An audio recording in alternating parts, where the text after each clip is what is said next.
नमस्कार साथियों, स्वागत है आप सभी का अंकित इंस्पायर्स इंडिया पर। मैं हूं अंकित अवस्थी। आप हैं मेरे साथ में एक बेहद खास सेशन में, जो समस्त भारतीयों को बेहद जिम्मेदारी के साथ सुनना चाहिए और इस सेशन को ज्यादा से ज्यादा लोगों तक भेजने का कष्ट उठाना चाहिए। साथियों, सेशन है आज का आप लोगों को अवेयर करने का, और ये अवेयर करने का काम वैसे तो मैंने कुछ घंटे पहले ही अपने इसी चैनल पर रविवार वार्ता में किया था। मुझे नहीं पता था कि सरकार कुछ ऐसा आदेश लाने वाली है। अगर कल आप रविवार वार्ता में थे तो मैंने आप लोगों को इस टाइटल के तहत कि यदि युद्ध हुआ तो क्या करें क्या ना करें नाम से एक सेशन किया था। वो आपसे परिचर्चा का सेशन होता है। इस जनरल सेशन में आप सबसे बातें की गई थी। मैंने उसमें आपातकालीन तैयारियों के बारे में आपसे कुछ बातें साझा की थी। उन बातों को साझा करते करते मैंने आपको ये सारी बातें बताई थी कि परिवार के साथ क्या करें, सामुदायिक सहयोग के नाम पर क्या करें, लोकल वॉच ग्रुप कैसे बनाएं, बुजुर्ग विकलांगों के साथ क्या करें। कल मैंने आप लोगों को ये जानकारियां दी थी। इसी बीच में एक मित्र ने कमेंट में आकर लिख भी दिया था कि ये सर फालतू में डरा रहे हो।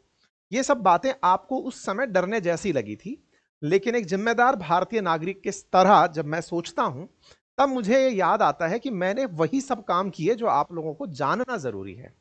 हमने सेशन खत्म किया, रात तक खबर आती है कि बॉर्डर पर मॉक ड्रिल की गई हैं, बत्तियां बुझा करके ड्रिल की गई हैं। यानी कि एक तरह से लोगों को यह बिना बताए कि क्या हो रहा है इसकी ड्रिल होती है। इस पर हमने सुबह सेशन किया। बॉर्डर के क्षेत्रों में लोगों को लाइट बुझाने के बाद आपको किस तरह से रहना है, अगर आपके ऊपर हमला होता है तो इसका अभ्यास कराया जाता है। यह हम आपको फिर आज सुबह के सेशन में बताते हैं। ये सब बातें हो ही रही होती हैं कि आज मिनिस्ट्री ऑफ होम अफेयर्स की तरफ से राज्यों में एक नोटिफिकेशन जारी किया गया और कहा गया कि 7 मई के दिन सिविल डिफेंस गवर्नमेंट के द्वारा प्रैक्टिस कराई जाएंगी, मॉक ड्रिल्स कराई जाएंगी। मतलब आपको इस बात का अभ्यास कराया जाएगा कि यदि युद्ध हुआ तो आप किस तरह से अपने आप का या अपनों का सहयोग कर सकते हैं, अपनी देश की सुरक्षा में आपकी क्या भूमिका हो सकती है। इस बात का अभ्यास 7 मई के दिन कराया जाएगा। तो मेरा आप सभी से आग्रह है कि इस सेशन को बड़ी गंभीरता से लें। अभी जब मैं आपका सेशन करने वाला था उससे जस्ट 5 मिनट पहले अपडेट आया है कि किन राज्यों में और किन जिलों में होने वाला है। तो ये अपडेट ये है, इस 244 जिले डिस्ट्रिक्ट्स ऐसे मार्क किए गए हैं जहां पर यह प्रैक्टिस होनी है। यानी कि प्रायोरिटी देखी गई होगी, दुश्मन से नजदीकी देखी गई होगी, किस तरह से वल्नरेबिलिटी है वो देखी गई होगी। उन 244 डिस्ट्रिक्ट्स को अभी नोटिफाई किया गया है कि आप इसका अपडेट करें, लोगों को सिविल डिफेंस की ट्रेनिंग दें। इसके साथ साथ और अपडेट्स में क्या है, पुतिन का भारत आना, भारत के विदेश मंत्री का एडीबी से बातचीत करना, फ्रांस की लुफ्तांसा एयर का पाकिस्तान जाने से इनकार करना और भारत की नेवी के द्वारा समुद्र में माइंस बिछाने का अभ्यास करना। ये सारी अपडेट्स मैं आपको आज के इस सेशन में देने जा रहा हूं। एक एक करके सारी बातें शुरू करते हैं और सारी बातों को आप लोगों को बताना प्रयास करते हैं। साथियों, जब बात डिफेंस की हो कि सिविल डिफेंस के नाम पर हमने क्या कभी इस तरह का काम किया है पहले, सेंट्रल ने जो 7 मई के दिन आदेश दिया है कि हम इफेक्टिव सिविल डिफेंस करेंगे हॉस्टाइल अटैक के बाद बनी हुई सिचुएशंस में, तो बड़ा सवाल है कि क्या हमें इस बात का अनुभव है जिस चीज की तैयारी के लिए हमसे कहा जा रहा है। तो जवाब है, 1971 में आखिरी बार भारतीयों ने इस तरह का सिविल डिफेंस का मॉक ड्रिल किया था। ये सिविल डिफेंस होता क्या है, आपको बताना कि युद्ध के समय पर आप क्या करें और क्या ना करें। ये सिविल डिफेंस की ट्रेनिंग प्रशासन द्वारा आपको दी जाती है। क्या हम प्रशासनिक अधिकारी होने जरूरी हैं इन सब चीजों के लिए? नहीं, आप देश के जिम्मेदार नागरिक होने जरूरी हैं। आपके अंदर देश प्रेम की भावना, अपने सेना को सहयोग पहुंचाने की भावना, देश में जितने भी देशवासी रहते हैं उनके सहयोग की भावना का होना पर्याप्त है। अगर आप इतना विचार करते हैं तो आप देश के सिविल डिफेंस में बहुत मजबूती से पार्टिसिपेट कर सकते हैं। सवाल है कि 1971 में जब भारत ने पाकिस्तान को पछाड़कर उसके 90,000 से अधिक सैनिकों को बंधक बना लिया था, उस युद्ध के बाद में अब इस युद्ध की तैयारी जो हो रही है इसमें क्या अंतर है? तो इसका एक लाइन में आंसर यह है कि उस समय जब वॉर हुआ था तब भारत पाकिस्तान के बीच में बहुत लंबे समय से इसका माहौल बन रहा था, युद्ध होगा युद्ध होगा युद्ध होगा। 22 अप्रैल को जो आतंकी घटना हुई जिसने निर्दोष पर्यटकों की जान ली। भारत उसके बाद पूरी तरह से इस गुस्से में है और पूरी तरह से निर्णायक युद्ध की स्थिति में है कि इन्हें यह बता दिया जाए कि यह बार बार नहीं चलेगा। इसी के चलते राजनाथ सिंह जी के द्वारा एक पब्लिक मीटिंग में यह बात अनाउंस की गई, गृह रक्षा मंत्री के द्वारा अनाउंस की गई कि प्रधानमंत्री अपनी इच्छा शक्ति के लिए जाने जाते हैं, नंबर एक, और दूसरा, जो जनता चाहती है वही होगा। जनता क्या चाहती है ये उन तक पहुंच रहा है, आप सबकी चाहते जो है वो उन तक पहुंचती हैं। आप में से कुछ लोगों का ये कहना कि युद्ध की स्थिति में आर्थिक क्षति होती है, युद्ध की स्थिति में देश पीछे चला जाता है, वो हम लोग आतंकवाद से भी पीछे जा रहे हैं। हम पाकिस्तान के चलते कश्मीर के मसले में बहुत सारा इन्वेस्टमेंट वैसे भी कर रहे हैं, कश्मीर को लेकर के हमारे द्वारा वैसे भी बहुत पैसा खर्च होता है, पर्यटन को विकसित करने में, वहां की सुरक्षा में, वहां पर लोगों को शिक्षित करने में हम ऑलरेडी बहुत पैसा खर्च कर रहे हैं। तो ऐसे में अगर इसको सेटल कर देते हैं, यानी कि अगले 10-5 साल का पैसा अगर हम अभी एक बार में लगा देते हैं, तो उससे निश्चित ही पाकिस्तान को एक कड़ा सबक मिलेगा। लेकिन जब दोनों ही देश युद्ध के लिए सक्षम हैं, पाकिस्तान भी अपनी सेना के साथ युद्ध की लंबे समय से तैयारी करता आया है और भारत के साथ युद्ध करने का अनुभव पुराना है और हारने का अनुभव पुराना है, ऐसे में उसके अंदर हार को जीत में बदलने की प्रेरणा के लिए कि भाई मैं इतनी बार हारा हूं, चलो इस बार जीत जाता हूं, इस तरह का जो उसमें थोड़ा बहुत बचा हुआ उत्साह होगा, ऐसे में वो दुस्साहस करके हम लोगों को क्षति ना पहुंचाए, उस क्षति से बचने के लिए पहले ही आपको और हमको ट्रेन किया जा रहा है। और उसी ट्रेनिंग के चलते ये न्यूज निकल कर आती है। किन किन चीजों का ध्यान रखा जाएगा मॉक ड्रिल के अंदर? सबसे पहले, अगर हवाई हमले की चेतावनी दी जाती है तो सायरन का मीनिंग आप समझें। आपके उन पर्टिकुलर क्षेत्रों में हो सकता है 244 जिलों के अंदर सायरन लगा दिए जाएं और हवाई हमले की स्थिति में जैसे ही सायरन बजे आप अपने सुरक्षित स्थान पर चले जाएं।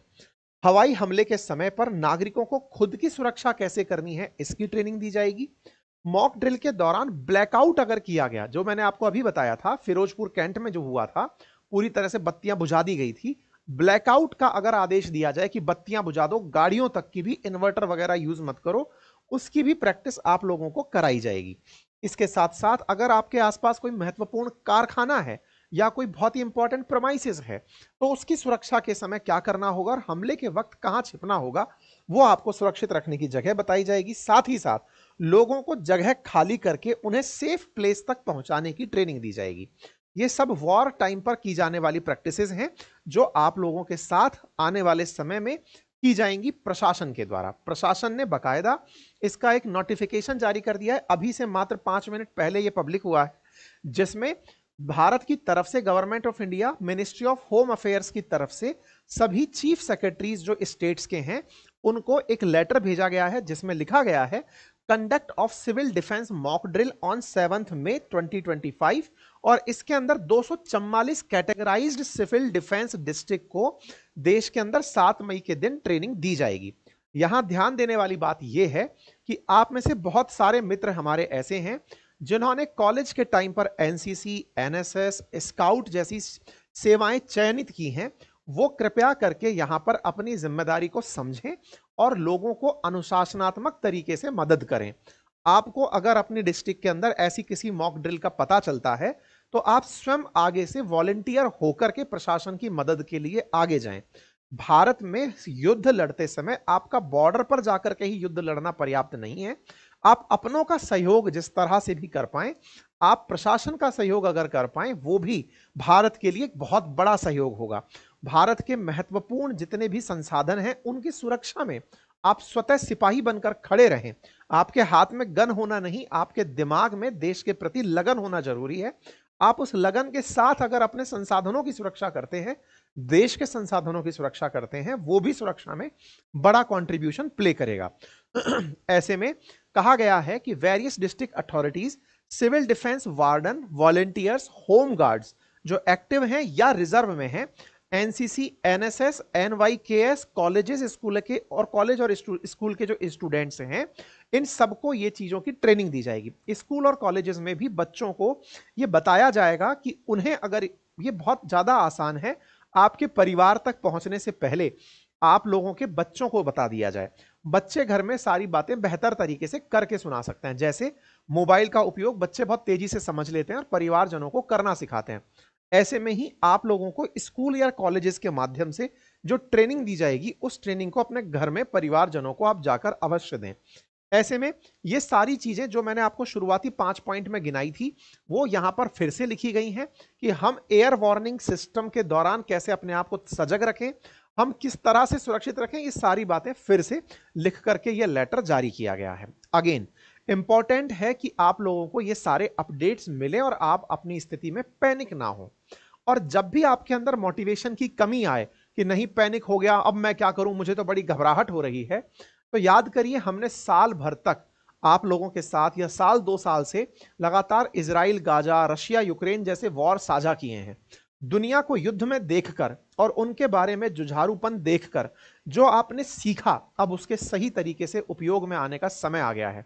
सही मायने में जब आप इजराइल को युद्ध करते हुए देखते हैं और सुनते हैं कि लेबनान ने उसके ऊपर मिसाइल चलाई या फिर हमास ने उसके ऊपर मिसाइल चलाई या हूतियों ने चलाई या ईरान ने चलाई, हमास, हूतिये, जितनी भी तरफ से हिजबुल्ला, इनके मिसाइल हमलों के बाद इजराइल में सायरन बजने लगते थे। और हम आपको कई सेशंस में दिखाते थे कि देखिए यहां पर किस तरह से प्रोविजन था कि यहां पर सायरन बजता है, लोग अपने आप को सुरक्षित जगह पर ले जाते हैं और कोई पैनिक सिचुएशन नहीं होती। इजराइल ने युद्ध के समय पर भी भारत से रोजगार दिए हैं लोगों को कि आइए हम आपको रोजगार देते हैं। मतलब एक देश की दृढ़ता और मजबूती किस बात में छिपी है कि आप और मैं पूरी तरह दृढ़ता से, कोई भी पैनिक सिचुएशन अगर क्रिएट होती है कि हाँ भाई अब हमला है, युद्ध हो गया है, और युद्ध में दोनों तरफ से हमले होते हैं, ऐसा नहीं है कि आप उन पर हमला कर रहे हैं तो वो रिटेलिएट ना करें, वो भी रिटेलिएट करेंगे, लेकिन आपकी समझदारी जो है वो लोगों के लिए एक बहुत बड़ा मिसाल कायम करेगी आप किस तरह से दृढ़ता से इसमें रहते हैं। और याद रखिएगा बार बार इस बात को कि युद्ध बॉर्डर पर जाकर नहीं लड़ा जाता, हमारे सैनिक संख्या पर्याप्त मात्रा में वहां है, अगर बुलाया गया तो आप साथ चले जाइएगा, लेकिन अपनों की हिफाजत और देश की व्यवस्था को बनाए रखने में अपनी महत्वपूर्ण भूमिका निभाइएगा। साथियों, जब आप में से कुछ बच्चों को या आपके परिवार के बच्चों को यह अपडेट दिया जाए कि कैसे टेबल के नीचे छिपना है, इसका मजाक मत बनाइएगा। आप पूरी तरह से एक सजग प्रहरी की तरह अपने इस पूरे दायित्व को निभाइए। इस तरह की ट्रेनिंग्स दी जाएंगी, आपको समझाया जाएगा कि अगर कोई व्यक्ति घायल होता है तो घायल व्यक्ति को कैसे नजदीकी चिकित्सालय तक ले जाना है। युद्ध की स्थिति जब होती है तो युद्ध के परिणाम भीषण होते हैं, अर्थव्यवस्था के साथ भी, जीवन मृत्यु के हास के रूप में भी, लेकिन रोज रोज मरने से कहीं बेहतर है एक बार में ही अपने देश के काम आ जाना। इसी सोच के साथ सैनिक बॉर्डर पर होता है और हम भारतवासी उनके पीछे खड़े होते हैं। रोजाना हमारा कोई ना कोई भाई, बहन, मित्र, पति, पिता, कोई ना कोई किसी ना किसी हमले में, आतंकी हमले में अगर शहीद हो रहा है, तो ऐसे लोगों की शहादत बर्बाद ना हो, हम लोग एक बार में ही निर्णायक स्थिति तक पहुंचे, इसी विजन के साथ फिलहाल एक्शन की तैयारियां चल रही हैं। इन्हीं तैयारियों में ब्लैकआउट की तैयारी भी की जाएगी। हो सकता है आप में से कोई बुद्धिजीवी सक्षम भी हो कि नहीं मेरे घर में तो जनरेटर है, मेरे घर में तो इन्वर्टर है, सरकार ने कहा है कि बिजलियां बंद करो, मैं अपने घर के अंदर लाइट जलाकर रखूंगा।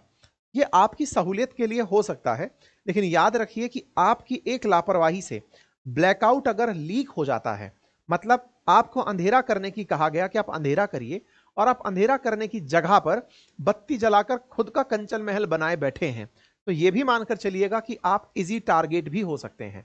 क्योंकि युद्ध की स्थिति में ब्लैकआउट दुश्मन के हवाई हमले से बचने के लिए किया जाता है, ताकि उन्हें यह ना दिखे कि नीचे शहर कहां है, क्योंकि आपके घरों की जलती बत्तियां या फिर गाड़ी की लाइट्स दुश्मन को इजीली बताने में कामयाब होती हैं कि इधर अंधेरा है, यहां बम गिराओ। इससे बचने के लिए ब्लैकआउट का संदेश दिया जाता है, जो कुछ समय पहले ही बॉर्डर पर प्रैक्टिस किया गया है। ऐसे में आप सब भी अगर ब्लैकआउट का मैसेज पाते हैं तो उसे संजीदगी से निभाएं। बच्चों को, अपने घरों के बच्चों को इस बात के लिए आप समझाएं कि अगर उन्हें स्कूल्स में इस तरह की ट्रेनिंग दी जाती है कि अपनी सुरक्षा के समय क्या करें, तो वो इसकी मजाक नहीं, पूरी अनुशासन के साथ करें, क्योंकि उनका अनुशासनात्मक रूप से रहना ही सबके लिए अत्यधिक उपयोगी होगा। आपको अगर कोई आदेश दिया जाता है कि मॉक ड्रिल में आप बाहर निकलने का प्रैक्टिस करिए, तो आप अवश्य उसमें पार्टिसिपेट करिएगा। 7 मई के दिन प्रैक्टिस का डे रखा गया है। क्या ये हम ही कर रहे हैं, क्या ये हमारी ही तरफ से हो रही है, या कोई और भी ऐसा करता आया है? तो साथियों, ऐसी प्रैक्टिसेस अलग अलग देशों के द्वारा समय समय पर की जाती रही हैं। अमेरिका ने डक एंड कवर नाम से 1952 में ही इस तरह की एक प्रैक्टिस आयोजित की थी, जिसमें लोगों को टेबल को सरका के ले जाना, टेबल के नीचे छुपना, अगर बम धमाके हो तो अपने आप को सुरक्षित रखना, इसकी प्रैक्टिस पूरे देश में कराई गई थी। ऐसे ही 1942 में कनाडा के द्वारा इफ डे नाम से ड्रिल कराई गई थी सेकेंड वर्ल्ड वॉर के टाइम पर, कि अगर हिटलर के नाजी सैनिक कनाडा पर हमला करते हैं तो कैसे जनता को संयुक्त रहना है, इसकी ट्रेनिंग नाजियों के हमले से पहले 1942 में कराई गई थी।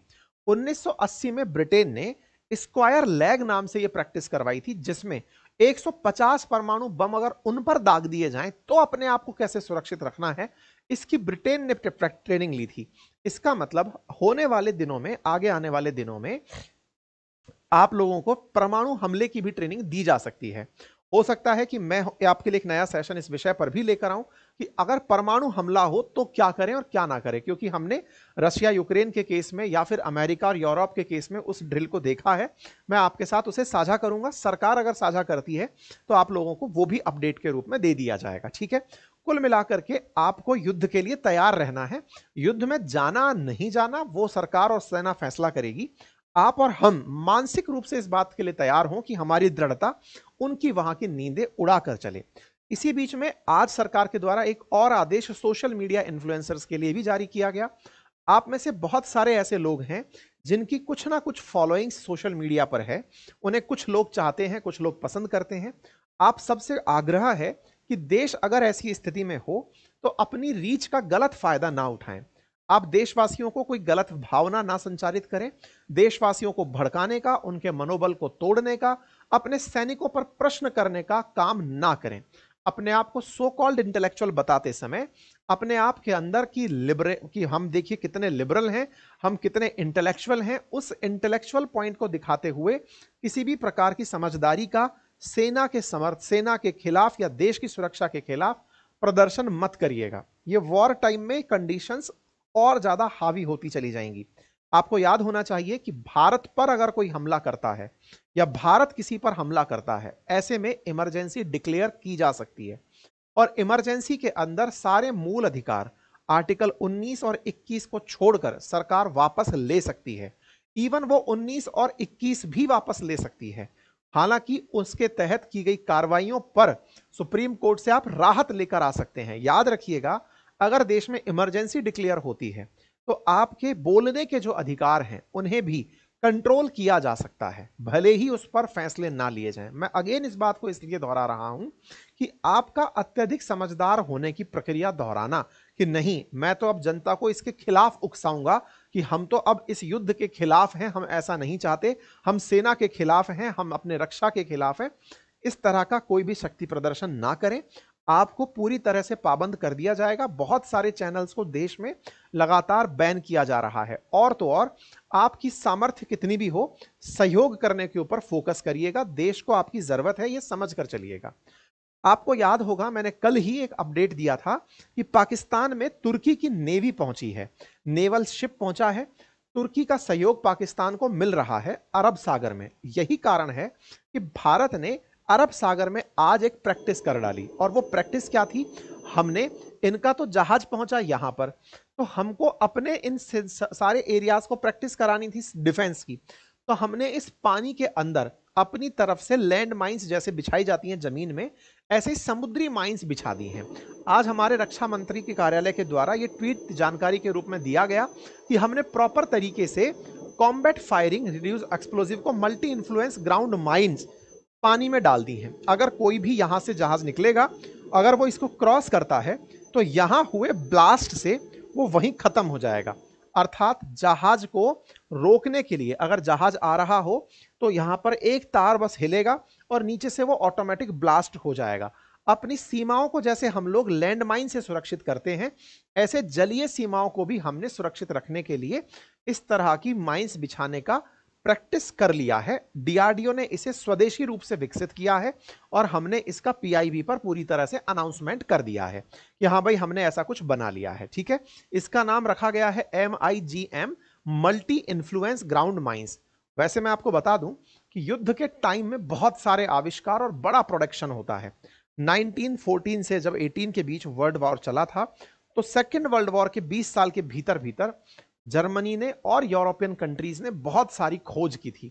उसमें से सबमरीन जैसी यानी पनडुब्बी जैसी चीजों का बनना भी वर्ल्ड वॉर की ही देन माना जाता है।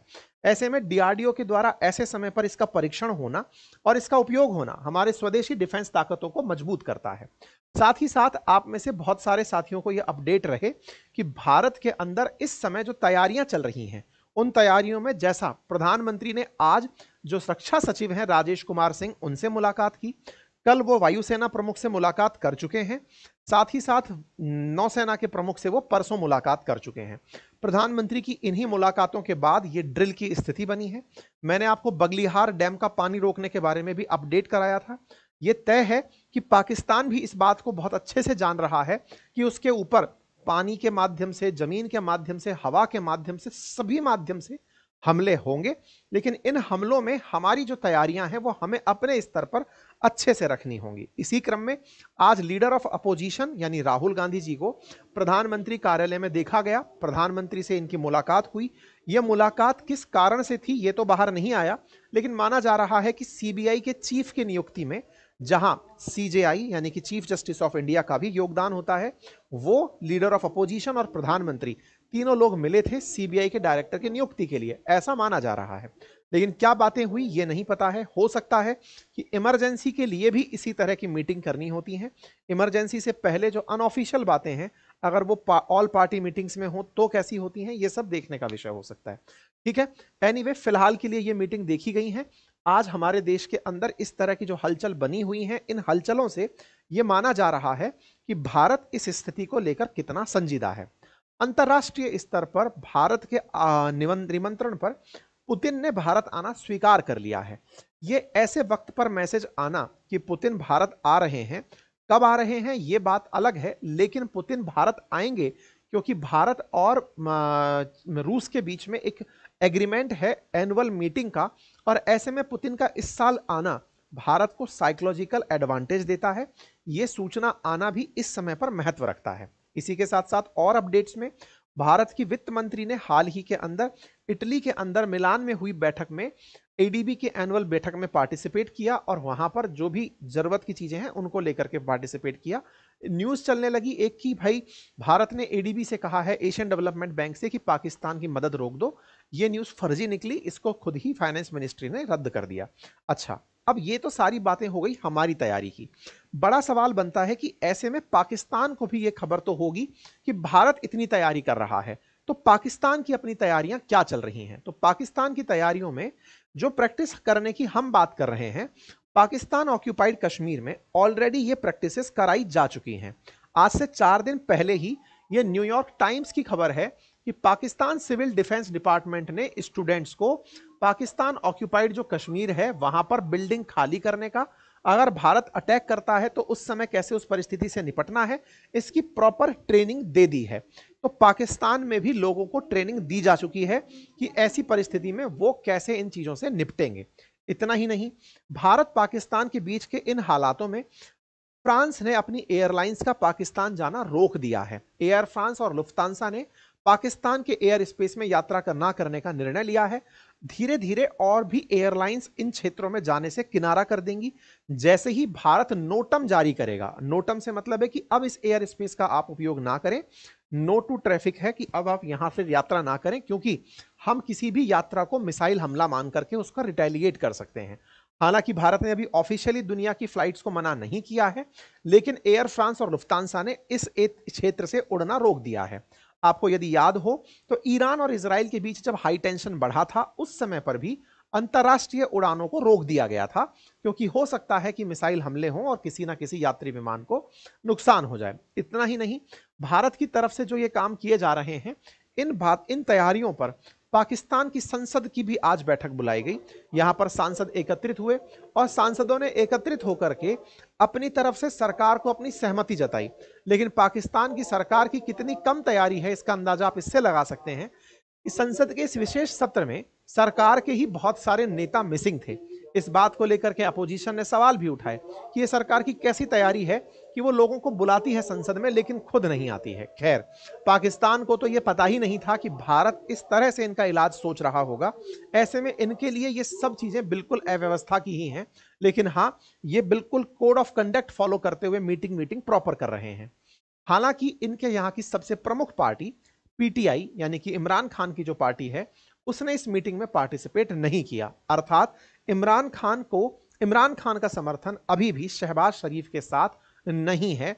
यह खबर बड़ी खबर के रूप में फिलहाल निकली हुई है। ठीक है साहब, अब एक आखिरी अपडेट इस बात का कि पाकिस्तान ने इस चिंता की घड़ी में आज सुबह यूनाइटेड नेशन सिक्योरिटी काउंसिल की बैठक भी बुलवाई थी, जिसमें कि 5 परमानेंट मेंबर्स जो वीटो धारक हैं उनसे कहा गया था कि आप इस मसले पर कुछ करिए। अभी तक उसका कोई भी अपडेट नहीं आया है। यूनाइटेड नेशंस खुद को एक बार फिर बौना पा रहा है। यही कारण है कि यहां के चीफ बाहर निकलकर आते हैं और पहलगाम में हुई इस हिंसा का, इस हत्या का, इस आतंक का पुरजोर विरोध करते हैं। कहते हैं कि यह नहीं होना चाहिए था और ऐसे में भारत पाकिस्तान को चाहिए कि वो वार्ता से ही दोनों के मामलों को सुलझाए। युद्ध किसी भी परिस्थिति का समाधान नहीं होता। यह ज्ञान हमें आज यूएन चीफ ने आकर के दिया। हालांकि भारत को यूएन चीफ का यह बयान ज्यादा रास नहीं आया, क्योंकि एंटोनियो गुटेरस ने अपनी क्रेडिबिलिटी दुनिया में इन दिनों छिड़े हुए युद्ध में खो दी है।